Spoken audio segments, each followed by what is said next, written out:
What is up, guys, and welcome to another episode of Q&A, the show where I take your questions from YouTube and Twitter and answer them here on the show. And as a reminder, if you want to ask these questions on YouTube, don't forget to subscribe and ding the notification bell so you can have access to the community tab where I will be posting the question kind of prompt that I do every week. And also, if you want to ask this question on Twitter and just hang around on Twitter, make sure you follow me at Quincy. I'll put the link as in the description. But anyway, guys, thank you guys for submitting questions. And we're going to start with Sean Ballantyne, who says, besides Vernon, if you could get rid of one player's contract for the future so we can re-sign players like Baker, Miles, and Chubb, and so on, who would it be? Now, this is it's a little bit of a tougher situation because until Baker signs, we're not going to know who needs to get cut. But if we're just looking at a hypothetical situation, right, where Baker and Miles would require the max and Chubb would probably require $15 million. And now we're talking about who you cut. Odell might be on that list. Joe Bitonio might be on that list. I think that probably will be likely. Joe's a great player, but he's getting older and he plays a more replaceable position in guard. So I could see the Browns going in that direction. J.C. Tretter has a replacement on the roster. And if we're re-signing Baker, Chubb, and Miles, that means that the team's been doing good. So I think probably Nick Harris would be in that conversation to replace J.C. Tretter to make more money. So those two guys, Sheldon Richardson can definitely be gone if the Browns see fit. He probably is a little overpaid right now as we speak, but it doesn't make sense to cut him now. Larry Ogunjobi isn't really paid. His contract's coming up. I doubt he's going to get one. The Browns kind of drafted his replacement. Let me go through the defense. Denzel Ward going to have to get his money. Grant Delpit's not going to need money for a while if he pans out. Carl Joseph's on a 1-year prove it. So, yeah, I would say it's probably going to be between Odell, Joe Bitonio, and J.C. Tretter. And I know a lot of people are going to go hard for Joel and J.C. and say they shouldn't be replaced. We just fixed the offensive line. But the reality of the situation is that they're more replaceable at their positions than Odell is at his position. So I would ultimately make the move to probably cut weight with Joe Bitonio, or if it's not as dire of a need, then you would probably go J.C. Tretter there and insert Nick Harris, who a lot of people think can start as a center, and you drafted him in the 5th round. So that's where I think they would go with that, and that's, I think, the grouping of players that would be involved. I don't think you get rid of Jarvis Landry under any circumstance. I think Jarvis Landry is the type of player that should retire as a Brown. I think he is the kind of heart of this team. I'm a big Jarvis Landry fan. So I don't think he should go. That's why I'm not putting him in that package. So Odell, he's still got to prove a little bit more, play better coming off the injury, and prove that him and Baker is a good fit. And then if that works out, that works out. If it doesn't, it doesn't. We know Jarvis works with Baker, so that's why Jarvis isn't in there. The next question comes from Maggie, who says, so here we are again, another Q&A, and the Patriots still rolling out Stidham. Are you ready to join us in thinking that Bill Palpatine will be in the hunt for Trevor or Fields in 2021? Got to throw OSU in there. Yeah, I know you got to throw OSU in there.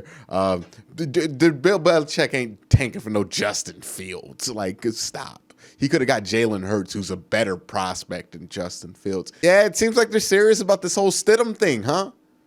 I don't get it. Maybe they are trying to tank.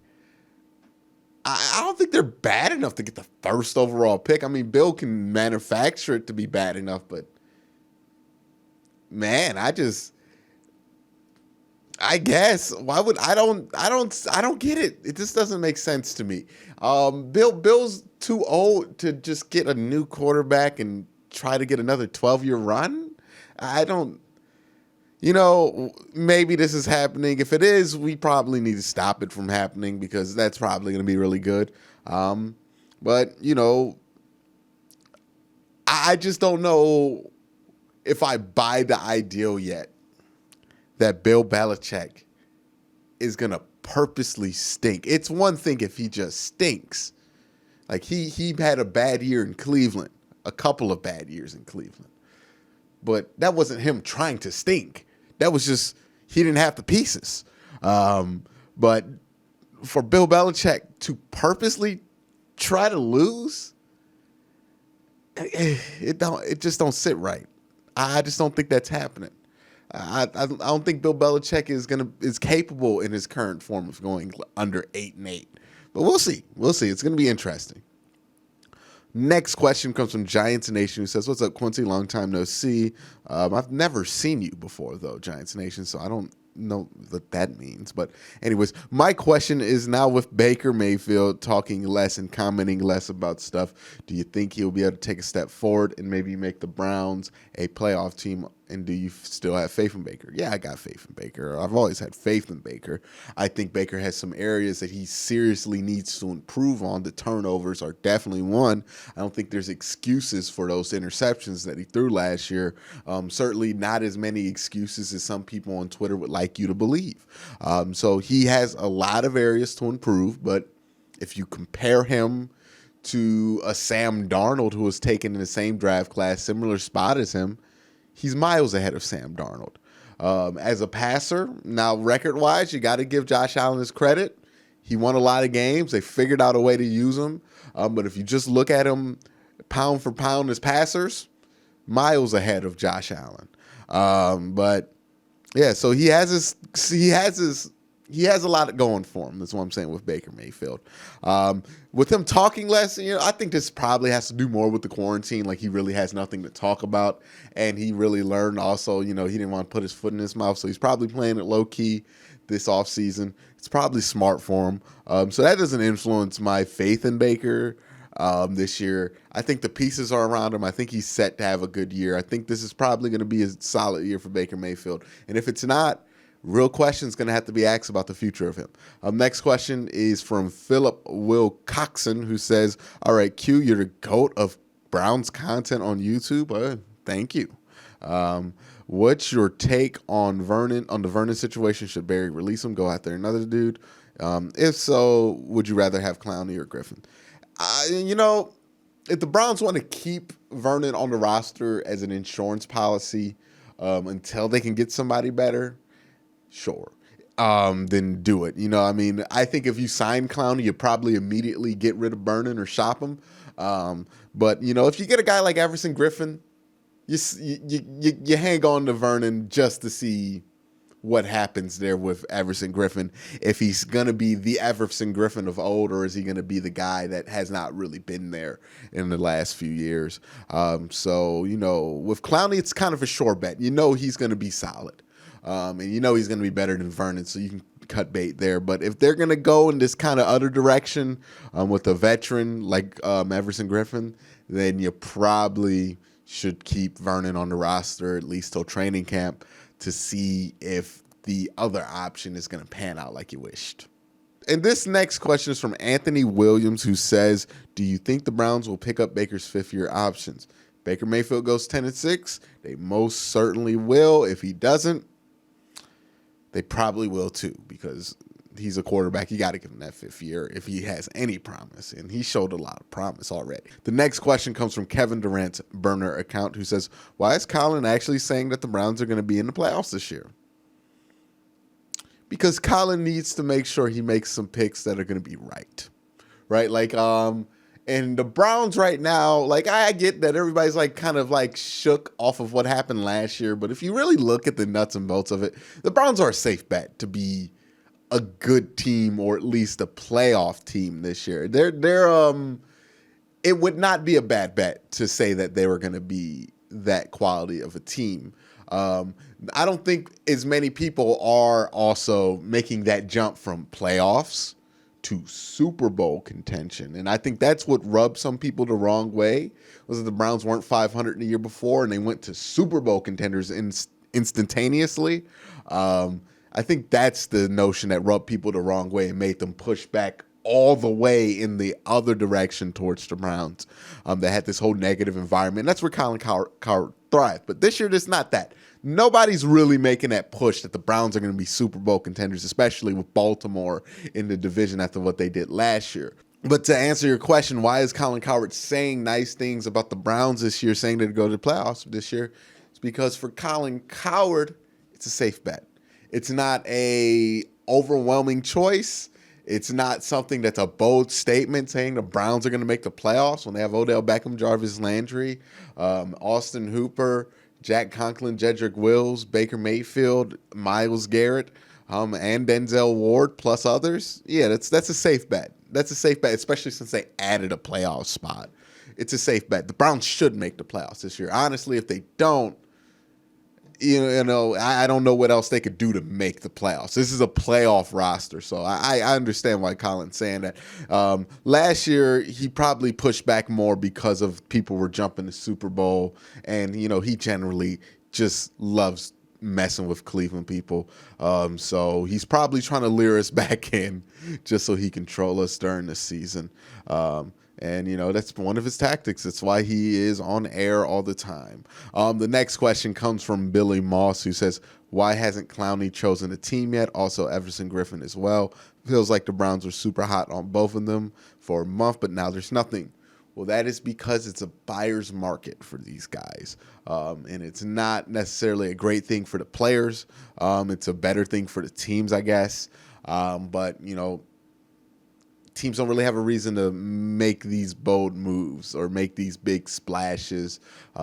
You have really no reason to bring in somebody early. I mean, like the difference between bringing somebody in now and bringing somebody in right before camp, it's minimal, especially with the pass rusher, because one, there's going to be no OTAs, you know what I mean? There's going to be no voluntary mini camps. None of that's going to happen in person this year, presumably.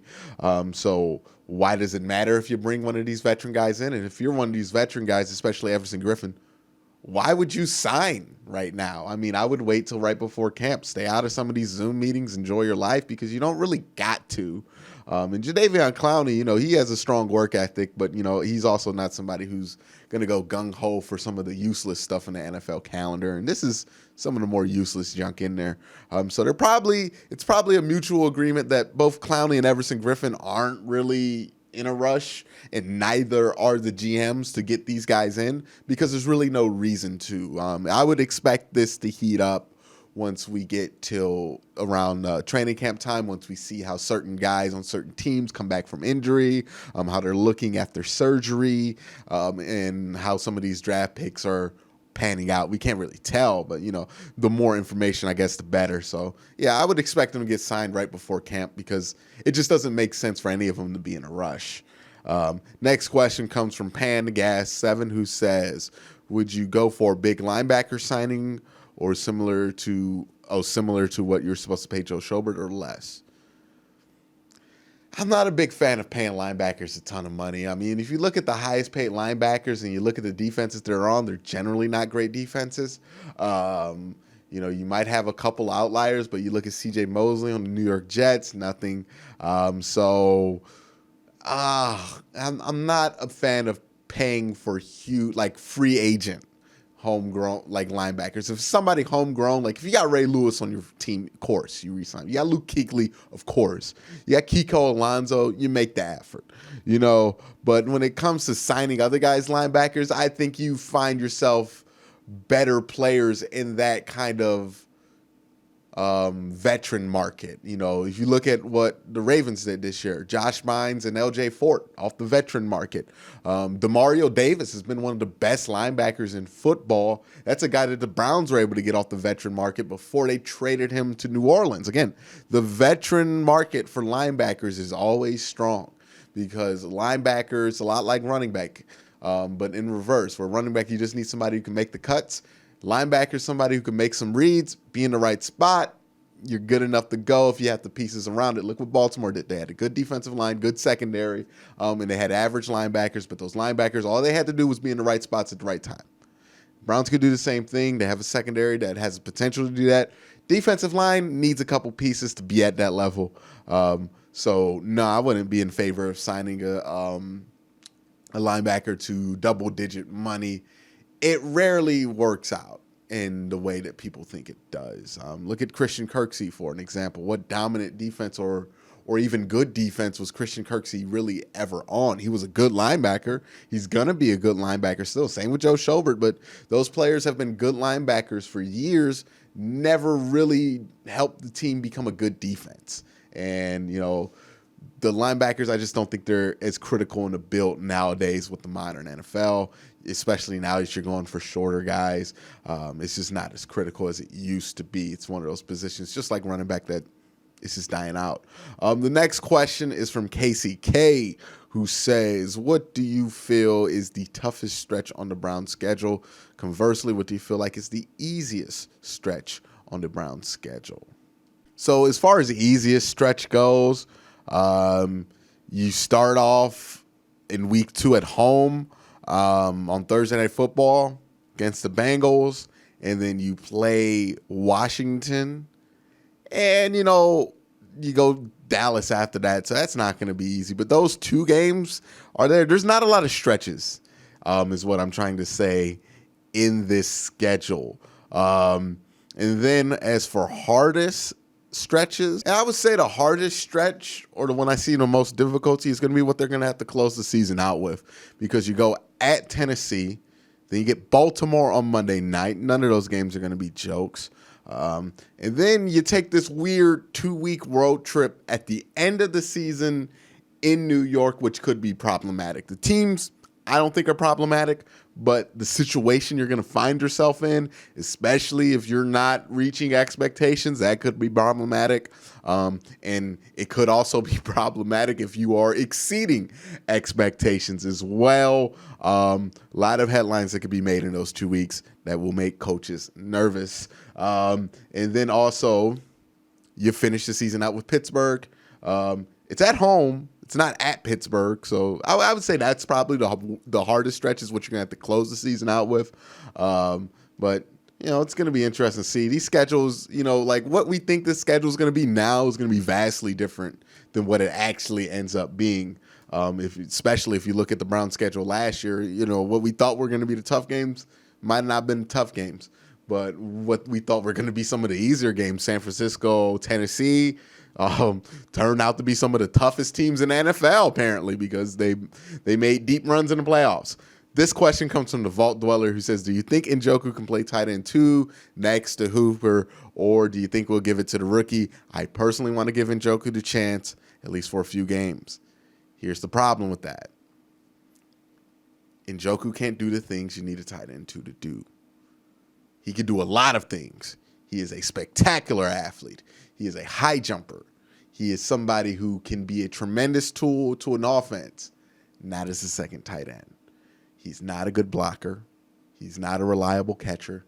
And those are the 2 things that matter, And until he has those 2 skills, he's very vulnerable to get beaten out at that tight end 2 spot, because what can Harrison Bryant do? He can block and he can catch. That's troublesome for David Njoku, because David Njoku's not great at either of those things. David Njoku could be a great tight end 1 somewhere, but the Browns are occupied at tight end 1. His skill set fits tight end 1, Jimmy Graham type stuff. But if you put Jimmy Graham at tight end 2, you have nothing, because Jimmy Graham just isn't a tight end 2. He's a hybrid. Same thing with David Njoku. So, I hope the best for him. I hope he comes into camp and he's much better at blocking and catching, and he does beat out Harrison Bryant. I get why people would want to try it, but if you look at how Kevin Stefanski uses his tight ends, I wouldn't predict it happening. I think it's going to be a rough camp for David Njoku, but we'll see. I could be wrong there. But that's it for all the questions this week. Thank you guys for asking them, and as always, thank you guys for watching. Don't forget to hit the like button, hit the subscribe button, ding that notification bell if you want to stay updated with what I upload, and you will. But again, guys, thank you guys for watching. Have a great day. Have a good night.